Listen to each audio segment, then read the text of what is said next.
Even before opening statements in the trial, we have lost a juror. He said physical reasons, no objection to him being excused. We have seen this before where the jury starts disappearing right at the start. Hopefully we don't get a repeat of last trial. Opening statements begin. State is up. Remember, I'm not doing an exact transcript. I am just giving you the best that I can with the meat of the issue. They begin with Jeep Wrangler, Texas license plate, no rear tire, dark tent, was parked right next to Brandon Budro's driveway. That Jeep had idled there for over an hour. The back of the Jeep was facing him. He saw no tire. He saw the back window on the Jeep open and a rifle barrel come out and point at him. And then, bang, his window shattered. He drove off and called 911. He didn't know that the bullet that struck his car just now was inches from his head. You will learn in the back of that Jeep was the defendant's brother, Alex Cox. He had to be lying in wait for with a rifle for Brandon to return home. That's what he had been lying in wait. This defendant, Lori, had loaned her Jeep to her brother. The goal was to shoot and kill Brandon Budro. Let's talk about the weeks leading up to October 2nd and all the actions to further the conspiracy and premeditated murder of Brandon Budro. You will learn in June of 2019, Brandon was still married to his wife, Melanie. Melanie is this defendant's niece. You will learn they were very close, and you will learn they both had it out for Brandon. On June 25th, Brandon and Melanie got into an argument. Brandon learned Lori told his wife that he was gay and that he had hacked into her computer, and that Brandon was trying to work with Lori's then husband. There's a bit of an inflection in movement as she mentions then husband, that's Charles, to take her temple rec amend away. If you followed the first case, that's going to sound very familiar. Well, first Arizona case. You will learn that many people in this case, including the defendant, are LDS. Having your temple recommend taken away is a big event. You will see Brandon texted Lori about her lies on June 25th, but she never responded. By July, Brandon and Melanie were moving through a divorce. You will hear about an incident in July 19 about an incident involving Lori Vallow and Alex Cox. My grammar in my notes is bad, but basically, they cannot talk directly and say the murder of Charles Vallow. They can't say that, so they have to call it an incident. While there, the police took photos of vehicles, including a vehicle matching the Jeep. Alex had his own car as well. August through September, you will find out that Alex and Lori moved to Idaho to be closer to her soon-to-be husband, Chad Daybell. Lori took the Jeep and a Nissan Rogue. Alex took his vehicle. When Brandon and Melanie's divorce proceeded, the house got sold. Each got a rental property. The plan for Brandon was to stay into this house until closing, and Melanie asked Brandon for his new address September 17th. They have children in common, so he shared the address. You learn Melanie was the only person that knew Brandon's new address who also knew Lori and Alex. Brandon moved in sooner than he planned because Melanie asked him to watch the kids while she went to Idaho to be with Lori. Melanie is, by the way, going to be very relevant. Alex Cox searched for a place for extra tinting for Lori's Jeep to get some of the darkest tint he could. This is the start of Lori's involvement in the conspiracy. Her first mistake tying herself to the conspiracy by loaning the Jeep into the premeditation.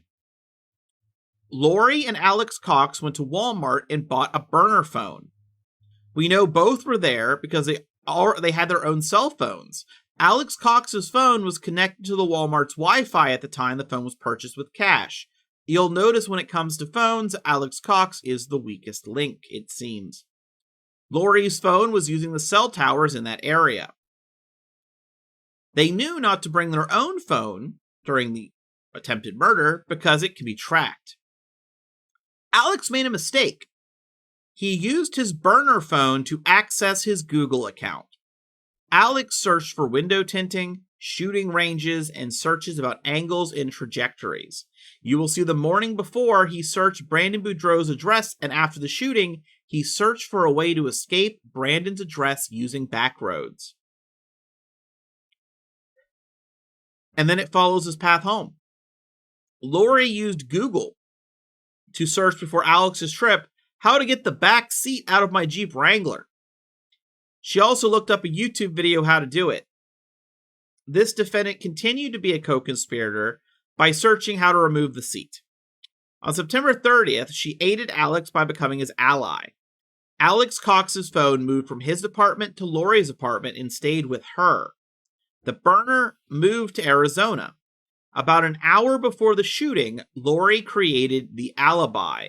She had Alex Cox's phone call her phone. It was a fake call to make it look like Alex was still in the area. We know Lori's Jeep went to Arizona because of license plate readers. There are photos. Now, I do want to go back and briefly mention the fake call, the fake alibi. They had so little knowledge about the phones. Alex's apartment is next to Lori's.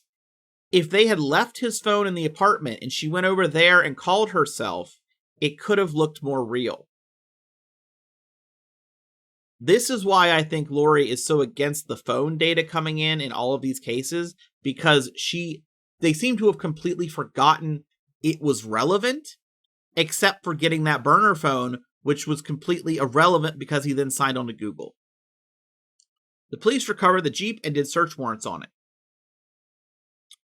It had a receipt from Mesa, Arizona, the day before the shooting. Alex Cox, the rifle, and Lori's Jeep were waiting to commit this shooting. On October 1st, Lori gives more help. She rents a storage unit in Rexburg, Idaho. On October 2nd, after the shooting, Lori and her soon-to-be husband, with Chad, put the tire and backseat into the unit. You will see video of this. Using the storage unit for these items is evidence of the conspiracy and premeditation to kill Brandon. That morning, you will see burner phone is Googling Brandon's address while using Alex's Google account. Cell towers show he was around Melanie's home. So Alex is around Melanie's home looking up Brandon's address. Melanie knew Brandon had the kids. He would drop them off to school and they would exchange the youngest. While Brandon leaves with the kids, Alex got into position at Brandon's house. What Melanie didn't know, and they make sure to not say Alex didn't know, they say what Melanie didn't know, is that Brandon was going to the gym after dropping off the kids, so Alex had to wait longer. A neighbor noticed the Jeep was on the wrong side of facing the wrong way on the road. The dark tint was running and saw the Texas license plate 30 plus minutes before Brandon got home. When Brandon got home, Alex fired a shot and luckily didn't hit Brandon. Brandon was driving a Tesla. There is no frame on the actual door around the window. You will see the damage into the window and then into the car frame itself. In a Tesla, when you put a car in park, the way the door opens, the whole window shattered. Alex Cox was Googling how to get home. When he got back, Lori and Alex took the back seat and tire from the storage unit. You will see they Googled for shootings in that city to see what the police knew. Brandon told the police the only people he could think of that would do this are Lori and Alex Cox. He knew Lori had a Jeep with a Texas license plate.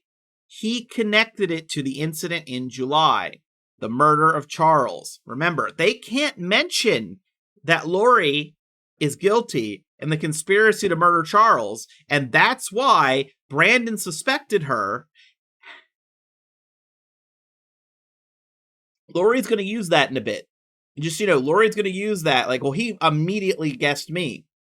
Well, yeah, Lori, there's a reason. The police reached out to the police in this area reached out to the Chandler police and found out about the Jeep in the July incident. Again, they can't talk about what happened.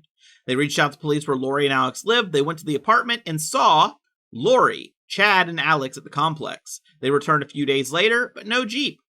They returned a few days later again and saw the Jeep with the tire and a back seat, and it was impounded. They found gunshot residue in the rear of the Jeep consistent with firing from the rear of the Jeep. You will hear they collected DNA. DNA is a mixed. Major contributor, Alex Cox. You will see maps of the 3 cell phones. The burner phone was never used again after the shooting. The burner only received calls from Chad Daybell, the defendant's soon-to-be husband. Lori is charged with conspiracy to commit first-degree murder. The state will ask you to hold her accountable. And at this point, Lori is up. Lori talks of jury instructions and what it takes to be charged with the crime. Objection! Judge has to explain what an opening statement is to Lori, which she knows. Lori knows what she's doing. Lori knows she is trying to get things in that aren't allowed to the jury. She knows. Lori just continues explaining what a trial is. Objection. Judge tells jury this is how the charges came about and prior proceedings are not for the jury's consideration. Lori says the prosecution will take evidence from law enforcement and present to you a story. The prosecutor and police were not present during this crime. They made up a theory and presented it to you. They are not witnesses when this alleged shooting occurred. This case is about a conspiracy. A conspiracy was when 2 or more people make an agreement to commit a crime. Conspiracy is an ancient word used in the Bible. Judas conspired against Jesus for 20 pieces of silver.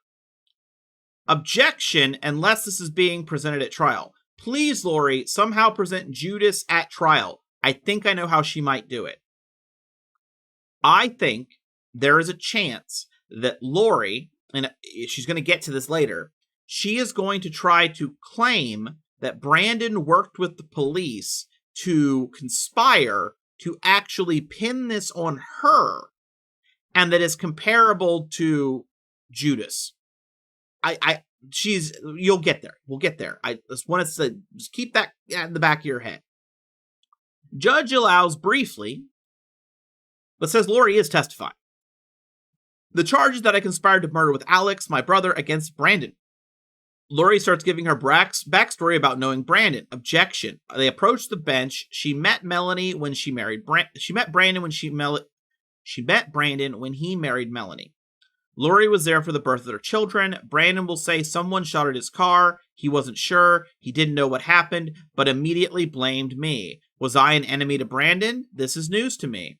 You will hear Brandon called 911 and Gilbert police did respond, and he talked of a puke green Jeep. Then offers a photo on his phone and says a dark green Jeep. Then you will hear a neighbor who says it was dark blue. I'm going to be honest with you right now. The color of the vehicle, right? People get that wrong all the time. And they've already gone through mountains of evidence that this was the correct Jeep. You will hear Brandon quickly hired a private investigator to find where I was living so he could inform the police. Yeah, that makes sense. That's a good thing to do. You will see exchange information about me and financial dealings of Melanie. Yeah, she's going through a divorce with him. He gets to know finances. That's how that works. If there's any sort of agreement with the divorce. You will see Brandon wasn't pleased with the investigation, so he hired his own investigator to follow Melanie. I suspect he believes she was directly involved, and I mean, let's just say the prosecution is saying that Melanie didn't know Brandon would be late, so Alex had to wait. That's a little weird. Brandon gave VIN number to the police. Brandon changed the Jeep color to gray. You will find out Brandon talked about how they can prove Melanie's financial gain if Brandon died. My note here is just like with Charles. Wonder where he could have thought of that idea. And Lori says, this is what a conspiracy looks like. 2 people trying to get another for a crime. My niece Melanie is named by the state as a co-conspirator, but she hasn't been charged with a crime. A lot of people are asking about this, Lori.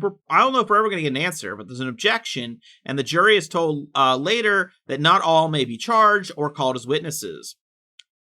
Lori wasn't living in Arizona, and she says she didn't know it took place. Lori and Alex were close. Alex and Melanie were close. Brandon and Alex had a good relationship. Alex was a comedian.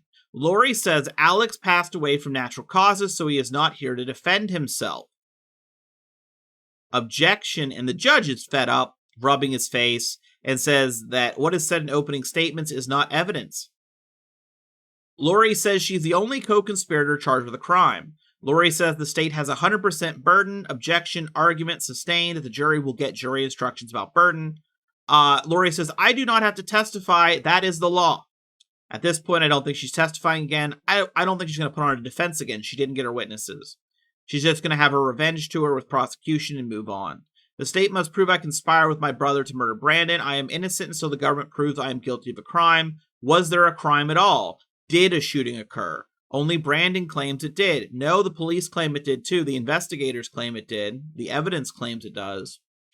Only Brandon blames me and Alex. Brandon owns a gun. Brandon knows how to shoot. Brandon and Melanie were going through a divorce. Brandon filed for divorce but blamed me for the divorce. You called him gay and claimed he was hacking you, and your niece was a part of your cult, essentially. So, yeah, blaming you sounds like a play most people would take. You will learn Brandon told the police about me, and Brandon talked to the police frequently. Lori says she's the only one asked to have a consequence to this crime. Objection sustained. Verdict is not a penalty. Lori says you will hear about State versus Lori Daybell. Who is the State? Objection. Relevant. Sustained. You, the jury, are brought to stand between me and the State. Objection. Statement of the law. Relevance. Sustained. Lori tried the same. You must protect me from the State last trial, and it didn't work. You must decide if a crime was committed at all. If at the end you have reasonable doubt I am innocent. If the State can't prove I committed a crime, and 2, I committed this crime, I remain innocent. Oh my god, my phone. Told you, everything's going crazy today. I had this in a community post. I'm trying to cover as fast as I can and get everything. It's just, I'm being torn in a billion directions. You will hear about speculation. The State will use speculation, innuendo, and insinuation. This is a power struggle between the State and defendant. Objection, argument, sustained.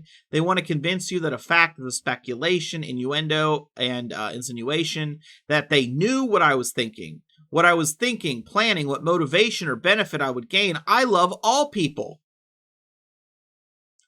I have no malice. Not even to the prosecutors who try to wrongly convict me. Sustained. I am all about spreading love no matter the result of this trial. Lori has had nothing but malice. I'm not talking, it's not even like the murder malice, right? It's not even like the malice with the last conspiracy to murder trial. Lori has malice against the judge in this case. Like, Lori's entire strategy is banking on this idea that she puts on a fake face for the jury, she puts on a baby voice, and that she pretends, right? That's her entire basis of everything she does. And you'll notice today, if you watch, and I do recommend people actually watch at least the opening and things like that to get an idea, she has her baby voice, she's suddenly not ill, she can suddenly stand, like, she puts on acts. That's all she does. And the judge is fed up with it, the prosecution is fed up with it, I'm fed up with it, and everyone knows. Everyone is completely aware of what she is, except the jury. And that is just so annoying. Because you don't know if someone will be tricked. But that's the opening. And the first person up that I'm going to be recording next, Brandon. I can just imagine the things that Lori will say to him on cross. Brandon is up as a witness, and Lori wants a sidebar, but it's going to be delayed for now. Brandon is 40 years old and owns a solar company. Brandon is married and has a prior marriage. Prior marriage began in 2008 to Melanie. They were married a little over 10 years with 4 children. He began divorce in July of 2019 and divorce finalized middle of October. So, remember that. The finalization of the divorce is after the alleged murder attempt. He had no family in Arizona at the time. Melanie did. He knew Lori. He spent a lot of time with Lori, and he points her out in the courtroom. She was married to Charles Vallow at the time. He was close with Charles Vallow. He knew Alex Cox. Alex was Melanie's uncle. He did not know Chad Daybell at the time, but learned later Lori married Chad. Melanie looked at Lori like a mother figure. That's not a very safe position to be in, Melanie. Melanie started spending more time with Lori in 2018 into 2019, and there were problems beginning to form between Brandon and Melanie in their marriage. Brandon spoke with Charles Vallow about Lori getting involved in his marriage. June 25th of 2019 is something Brandon remembers. He had a disagreement with Melanie. His grandfather passed away, and Melanie didn't want to go to the funeral. But then the argument changed into something different. Brandon was told by Melanie that he did things to Lori. Melanie said she would reveal things and that he had hacked Lori's computer. He doesn't even know how to do that. Melanie claimed Brandon was gay because God revealed it. Charles told Brandon that Lori was trying to convince him of that too. The Temple Recommend didn't come up that day other than maybe being a basis for why they do the computer hacking. Brandon explains what a Temple Recommend is, and if the Temple Recommend is removed, it would feel like losing something sacred. The conversation he had with Melanie was painful and he was frustrated. She wanted a divorce and they had 4 kids, and he believed that evening that Lori was involved. How else does her aunt's computer get brought up without her even being there? He tried to call Lori and Charles during this fighting, and his voice breaks a little bit. He texted Lori Vallow, hoping she had integrity. We know better. We know better, everyone. And she would admit he didn't hack her computer. Brandon is shown the text that he sent trying to fix what happened, explaining that what Lori said were lies. It is text of him trying to say they both know he didn't try to take her Temple Recommend away. He can't believe she would lie. He would find a way to prove Lori lied. His voice is breaking.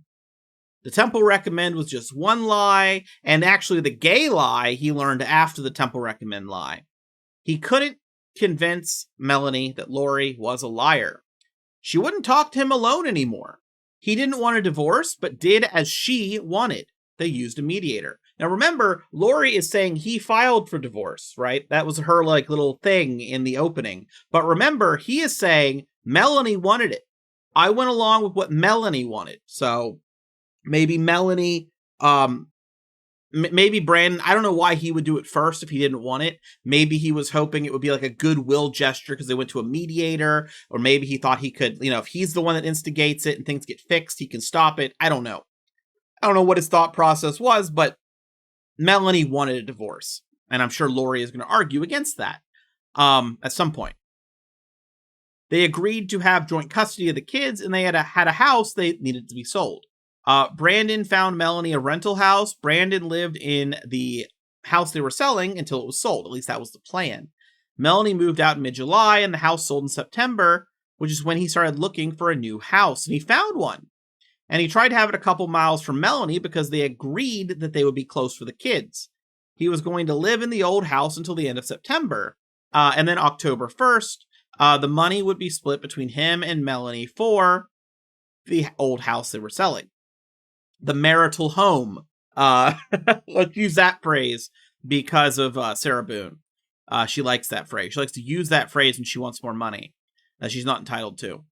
The date he moved was actually earlier than expected because Melanie offered him his kids early if he moved early. So Melanie is the reason he was in a different house. He explains the custody switching arrangement, school handoffs, youngest in person. I would also say this, if you're planning to murder someone, it's probably not a good idea to do it in front of a house you're trying to sell. That might hurt your profits. Let's continue though. Brandon worked and Melanie didn't. Some neighbors saw him moving and actually joined in to help. 4 people helped him move, 2 neighbors, 2 friends. It was a quick decision and only those who helped him knew he even moved. And then he gave Melanie the new address because she needed to know where he lived. They have kids. They moved to submit text between Brandon and Melanie, and it shows that when he gave Melanie his new address. His neighbors didn't know Lori or Alex. His friends who helped didn't know Lori or Alex. The only person who knew his address and Lori was Melanie. He says his morning schedule with the kids, explains he dropped 3 of the kids off, and then gave the remaining one to Melanie. He thinks the kids had to be in school by 7:30. He is explaining his driving routine, text showing the children dropped off to Melanie. Brandon didn't tell Melanie where he was going, but he went to the gym instead of going home. Hour and a half. He has to explain his Tesla car. Melanie knew his car. He explains how Teslas drive differently. You don't really need to use the brake as much. You can just use you put foot on the pedal, it goes fast. You take your foot off the pedal, it stops more abruptly, essentially. He talked about how his Tesla automatically opens the garage door. When the Tesla is put into park, he had the setting turned on where the door will automatically open it. There is no metal top of his actual Tesla door. It's just glass that goes into the actual door frame. There's a photo of his car given to Brandon, and then it's shown to everyone. The window fell out when the car was put into park, because basically, as soon as he parks, the door will open, and then the glass will fall out because the door moved and it was shot. He says he turned onto the street to go to his house, and as he went around the corner, he noticed an awkwardly parked Jeep, almost blocking his driveway. There was no back tire. He saw a Texas plate. The Jeep was parked the opposite direction of how traffic travels and was nose to nose with his neighbor's van that's normally there. He assumed his neighbor had a visitor from Texas who didn't know how to park. As the car coasted in, he saw the window of the Jeep go up. He saw a muzzle, heard a bang, and his window shattered. He hit the accelerator and drove. He says he saw a rifle muzzle, maybe a silencer, because it looked, he's using the word awkward. Brandon knows guns and is familiar with them. He didn't see the hole in his window at the time. He called 911. He might have told them on the phone it was a paintball gun, but with more thought, it didn't make sense. It just wasn't one. There was no sound, no paint. It was stressful. He hadn't been shot at before, and he was running on adrenaline. They show a map of how he drove, like actually an overview from the top. The Jeep had 2 doors and a Texas plate. He was on the phone with 911 by a pool when he saw the Jeep driving and could even tell the police the direction it was going because there were only 2 directions out of this neighborhood, and it was going in the opposite direction he went. At this point, the jury is released for a break. State says they have 30 to 45 minutes left, including a 911 call to play. Lori is having issues getting documents from her investigator. He isn't responding. Lori was not allowed to meet with her advisory council over the lunch break, even though the judge approved a motion. It was granted. The judge reminded the officer she's allowed to do so. Lori couldn't get a hold of her investigator still, and Lori wants to do the cross out of order. Judge suggests she looks to see if the documents she wants are submitted by the state already. Lori filed another motion to get a new judge. Again, she actually filed it yesterday after apparently she wasn't allowed to leave, but the notary just signed it today. Current judge will be referred to the other judge that already told Lori no, so that's a thing. Brandon is back up. They go back to the maps. He's talking about how he watched the Jeep move. He did a U-turn, went back to his house, got to his driveway, and waited for an officer, maybe 10 to 15 feet away when it was shot at.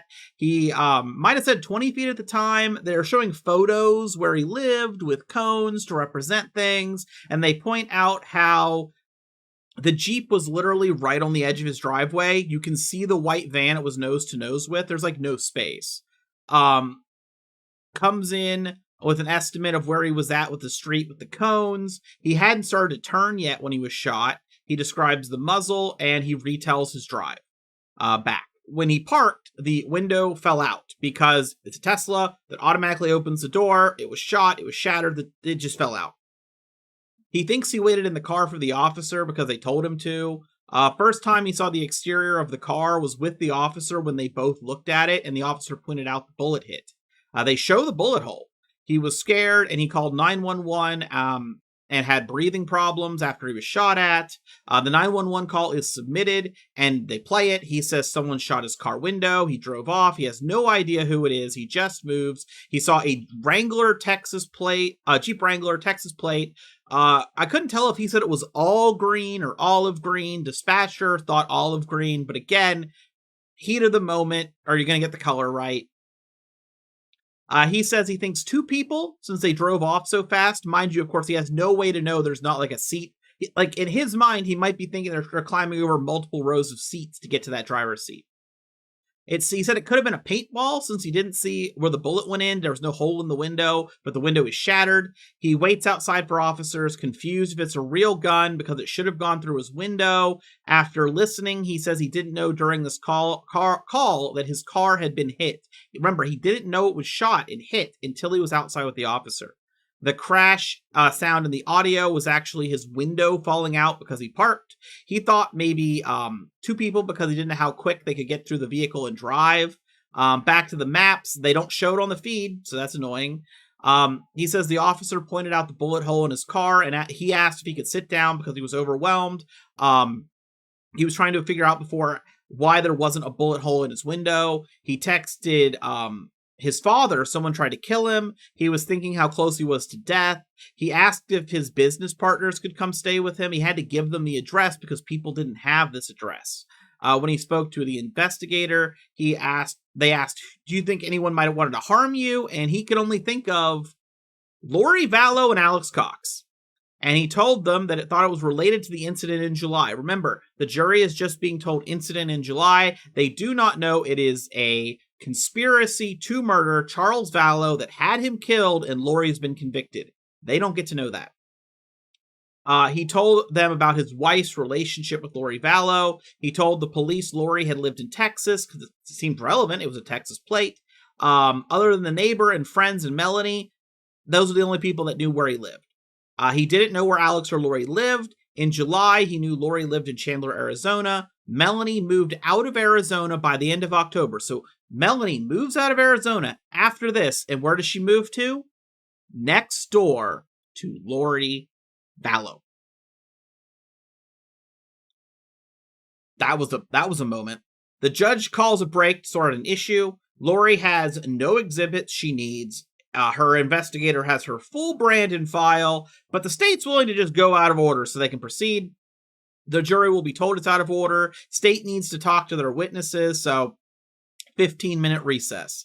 I'm sorry if I'm going rather quick. I'm doing the best I can. I've actually had like a couple power outages, so that's kind of screwing up, and I've had to redo some things, so fingers crossed that doesn't happen, and we can get this out at a decent time. But yeah, they're wrapping up Brandon, except for Lori. Now, the question is it really her investigator causing problems, or does she want a night to stew and really plan her revenge in response? It's Lori. 50-50? The jury is back, and the judge has to explain the cross will be out of order. Don't speculate as to why. Anytime that gets said, it's due to Lori. Next witness is Elizabeth Cullens. She owned the rental property that Brandon was living at. It was rented to Brandon. They showed her the street and the house and photos. She identified the lease agreement. It's submitted. Lori and Alex were not on the lease. The lease agreements are never made public, and they're not going to put it out to the public where Brandon lives. Lori has no questions. That was a very quick witness. Next up is the neighbor, Robert, I'm going to butcher this, Abitamarco, who rented a house nearby. He said it was a quiet street and he recognized the cars. They don't have a lot of through traffic. One day, he noticed a vehicle was in front of a neighbor's van that he always saw. It was a Jeep nose to nose with the van. It had tinted windows. He was concerned because it was running with nobody in it, and he saw a Texas license plate. And when he returned from the gym, police were everywhere. State's done. Lori has no questions. Next up is Nolan McDermott. He was a detective at the time of the case, but is currently a sergeant doing internal affairs. They talk of his training. He got there after the crime scene tape was up, and he was assigned to process the crime scene. Photos were taken of the street, scene, and evidence. At this point, Lori is just looking at a variety of photos, what she's doing. He describes the cones to try to visualize things. He talks of the damage to the window and glass shards. They found glass shards in the road near where they put the cones. You could see a divot mark in the top of the frame. It was out of place. No frame around the window on this Tesla's door. More photos are shown. More photos of the street. He talks to the victim leaving and coming back to the residence. The witness has seen bullet holes in vehicles before. No damage on the passenger side or back. The driver's side had damage on the frame over where the door would have been, where the window would have went in. Because remember, this is a door that has a window with no metal like top. It goes up into the actual frame of the vehicle. The witness was told a rifle shot at Brandon, and this hole matched the direction of Brandon's claims. They couldn't 100% determine the direction of the rifle and the Tesla due to no cameras, but the strike is consistent with the claim. To look for the projectile, they had to move some rubber molding around. To look for the bullet, they found some metal fragments and glass in the molding of the Tesla. Photos of it are being shown. Some fragments were recovered and impounded. They showed the fragments. They are obvious bullet fragments. They are copper. The Tesla, I know this is going to be amazing to you, Teslas are not made out of copper. The fragments were presented to him and admitted. They followed the path looking for the bullets. They followed the path that Brandon took. Couldn't find anything. There were tiny pieces over a whole block they had to look for and couldn't find anything. They used a metal detector, couldn't find anything. More photos showing window shards. They used a rod to try to get like a basic idea of trajectory of the barrel. But remember, a Jeep, it's a rifle poking out of the back of a Jeep. It can be in 180 degrees, right? It's not like it's stuck in a certain direction. They show the window with a divot that appeared consistent with the strike on the vehicle. No videos caught what happened. He learned who Lori Vallow was, and she had a Jeep Wrangler with a Texas plate. He learned Alex Cox was living in the same complex as Lori. He talked to the local police that impounded the Jeep. He knew the Jeep had a Texas plate on it. He was aware Brandon talked about an incident in July 2019 in Arizona and that Jeep being at the scene. Again, remember, murder of Charles Vallow, they can't talk about that. They can't give specifics. The Jeep was seized and impounded on November 4th. Another detective processed the Jeep. This detective had spoken with Colby Ryan, Lori Vallow's son. He learned Colby Ryan was given Lori's vehicle. He went to the residence that Colby picked it up from and spoke to Hannah. He learned Melanie had now remarried to Hannah's brother, Ian. Now, there's a whole thing with this marriage where it was like 10 days later and wiretapping, and there's a lot there. It's probably going to all come out, so just be prepared if you're going to be following. Melanie was Lori Vallow's niece. A search warrant was done for the Nissan Rogue given to Colby Ryan, and photos were taken. The witness identified photos of the Nissan Rogue owned by Lori. Lori tries to object to relevance, and the state says it was used at the storage unit and will be seen on video. They show the photos of the vehicle, photos of the registration to Lori Vallow and Alexander Cox. There's a luggage receipt inside of it for Melanie. That's a luggage receipt for a flight. Some Idaho Falls receipts from October. They did a search warrant at Alex Cox's residence. His vehicle was there in Arizona and towed to the police department. They got a search warrant for his F-150 and to remove an infotainment center to try to find the location the vehicle had been. Lori is up for cross. This is her first cross of the trial, I believe. She asked about his qualifications. He was one of several detectives who were scene agents. He doesn't remember when he arrived. Parole officers were already there. He doesn't recall exactly who he spoke to. It's been a while. He doesn't remember the patrol officer he spoke to saying she didn't think it was a gunshot. So Lori's trying to put this thing as it's not a gunshot when look at the evidence. It's a gunshot. He doesn't remember her sticking the pen in the hole and saying it wasn't a gunshot. There was one piece of glass in the street. Technically, it could have been moved by a shoe, possible, but that piece of glass wasn't tested to make sure it was part of the Tesla, but it was consistent. They used that glass as just a piece of a factor of where Brandon's vehicle was.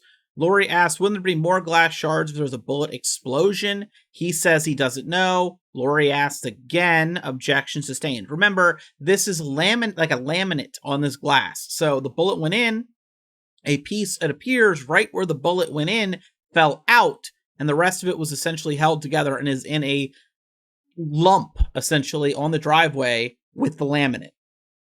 I don't know why she's pushing this. The jury saw it in the photos already. He says he thinks Brandon was outside the door of the residence when he arrived.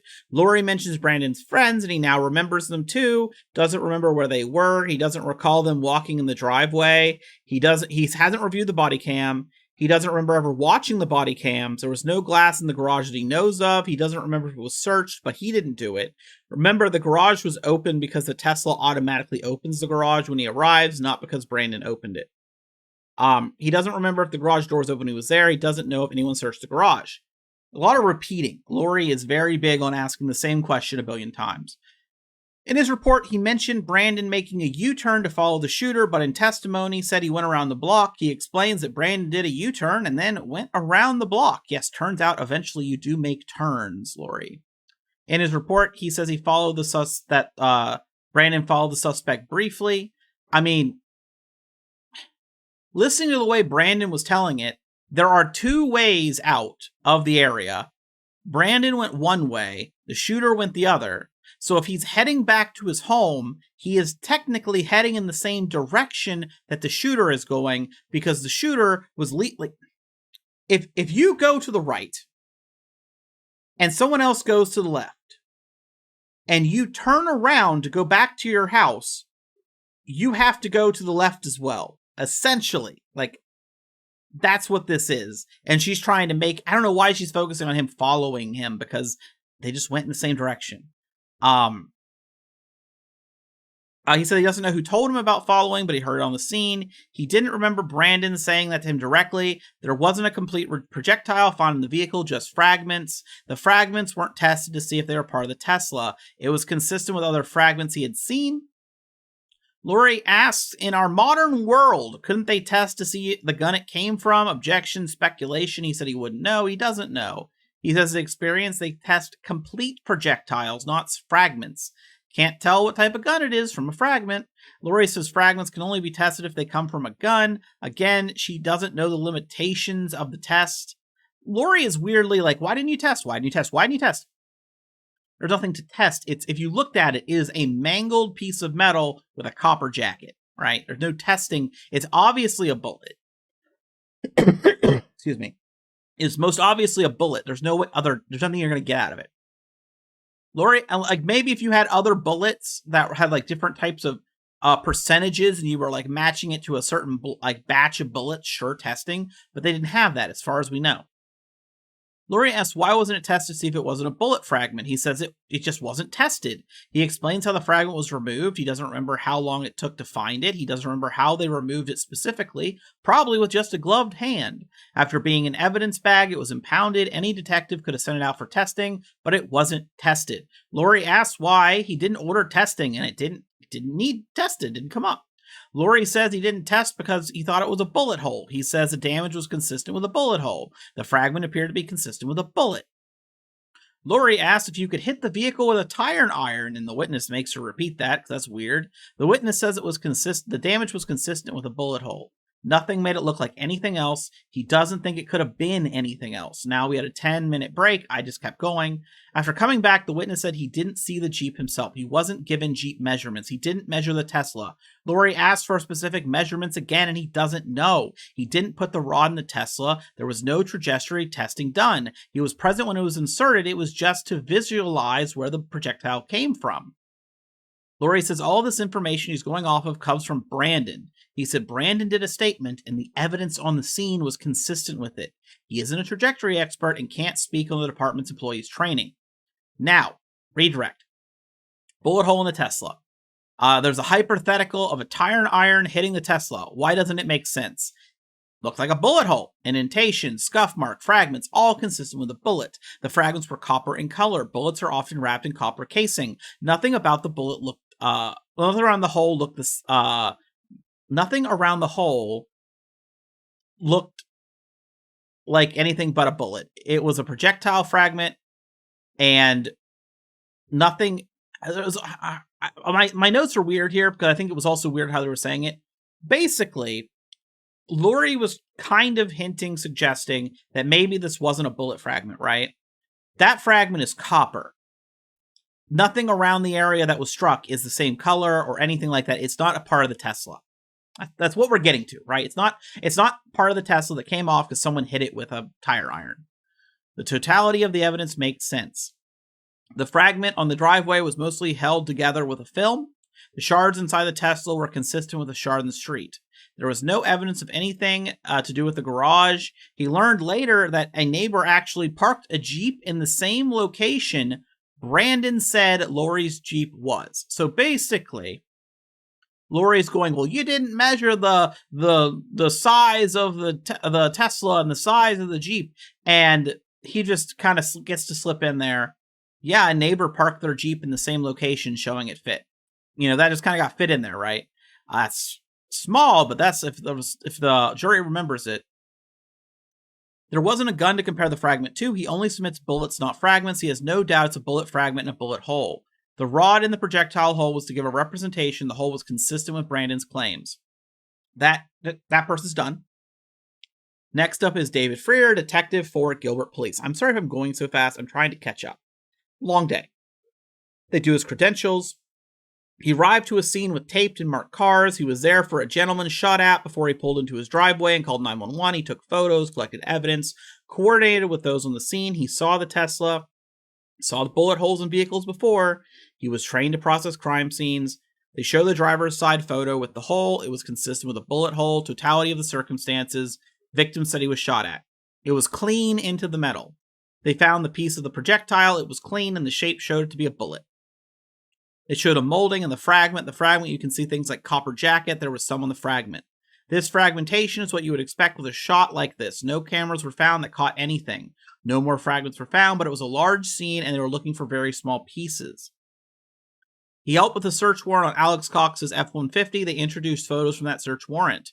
They showed the photos. They showed the items inside. Arizona registration. A letter from Chad Daybell to Alexander Cox. I don't know if that's public, but I'd love to read it. Found a practice bullet. They found earplugs. Excuse me. Lori is up. He doesn't remember what time he arrived. He names people that were on the scene he does remember. He doesn't remember who briefed him. He saw Brandon with friends outside the crime scene, maybe 50 yards away, standing. He was briefed on Brandon's explanation of what happened. He doesn't know how many photos he took. He received projectiles removed from the Tesla. Lori asked how things are stored. Lori asked if testing was done. No, this witness could have tested it if they thought it needed tested. Would have had it tested if they thought it needed tested. He says you can see in the pictures how big the hole is, maybe 2 inches. Lori tries to compare it to photos, and he says then you can reference the photos. They didn't find any casings, and Lori asks where would the casing go. He explains it could bounce. Basically, we're doing the first trial over again, where Lori pretends to understand casings. Only the barrel, according to Brandon, was sticking out, so any casing would have been, guess what? Inside the Jeep. It's not that hard. I'm surprised that didn't get brought up. The metal detector didn't find fragments or casing. Lori's asked if when looking for casings did the search expand beyond the search tape. Yes, nothing was found. Lori seemed to think it wasn't expanded upon, which completely goes against what they said, which makes me think she's not paying attention. At this point, judge ends. Even though Lori has more, it'll be for another time. Now they have to talk about Lori wanting medicine. Lori basically needs permission and being told to bring the medicine with her. Lori wants to know the next witnesses for tomorrow. State says they'll email Lori because they got to rearrange things. Lori says she won't get emails. The schedule has changed, so the state doesn't know what to do. Because now, because of things happening, because of Lori changing the order of things so she couldn't cross Brandon, witnesses have to be shoved along, make sure they're available in the afternoon. It's Lori's fault, right? Lori says she can't prepare if she doesn't know, and the judge explains to her that the state doesn't have to tell her in what order. It's a courtesy. He pressed the state to do it. That's all he can do. So Lori is going to be going in tomorrow, it sounds like, blind. She's not going to know who the next witnesses are. Tomorrow, though, Lori should finish up the current guy. Hopefully, she will then finish Brandon. And then we don't know who the witnesses are because Lori doesn't get to know. Because Lori screwed it up. Because she's Lori. Tomorrow's going to be a revenge tour day. If you were wanting to see the revenge tour, she's got Brandon. She's going to have Brandon up, and it's going to be vile. You know it's going to be vile. I know it's going to be vile. She knows she's going to be found guilty. I think it's going to be just like the last trial when she had anyone personal. We all saw it. I think that's what's going to happen. I want to thank you for tuning in. I'm sorry for how late this came out. I'm sorry for I went through a little quickly. I had power outages. We had Elon talking about Trump with Epstein and how Trump needs to be impeached, and Trump's wanting to get rid of all of Elon's subsidies, and beyond with all sorts of other stuff. It was a wild day, and it felt like I couldn't get anything done. Thank you for bearing with me. I'll see you in the next video.